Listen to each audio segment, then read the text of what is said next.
Hello and welcome to another episode of 2 Minutes with Tim here on Heaven We're Thinking. Today I want to challenge you on Ephesians chapter 4 verses 22 through 24, so I'll read it and we'll get right into this week's challenge. You were taught with regard to your former way of life to put off your old self, which is being corrupted by its deceitful desires, and to be made new in the attitude of your minds, and to put on the new self, created to be like God in true righteousness and holiness. These verses are a great reminder for us each day, each week, as we go throughout our days, to not live the way we used to live before we were Christians. If we are calling ourselves Christians, if we have a relationship with Jesus Christ, and if He is the Lord of our lives, then we need to give our lives over to Him and to live how He wants us to live, instead of living however we want to live like we did before we were Christians.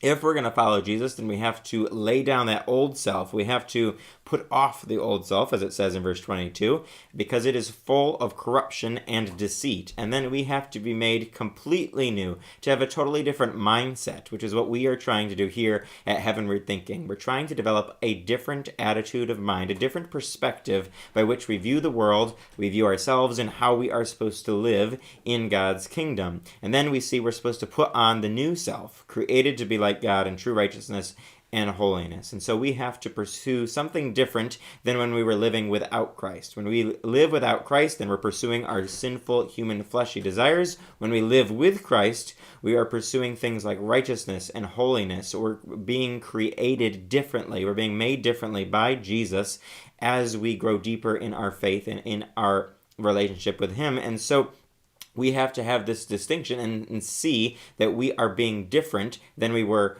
before. Hopefully other people, when they look at us, they're able to see there's something different about that person. Hopefully when we examine our own lives, we're able to see, wow, I've made progress. I am different now. I'm thinking differently, and then I am acting differently. I'm living differently because I'm no longer living the way my old self lived. Now I am putting on the new self, which is being created differently and is created for God's purpose. And hopefully we're living out that purpose that God has given us with the new self. That's my challenge for you this week, that you would live according to what Jesus wants for your life and not according to your old self dominated by sin, corruption, and deceit. That's my challenge this week, and I hope you'll join us next time for another episode of 2 Minutes with Tim here on Heaven We're Thinking.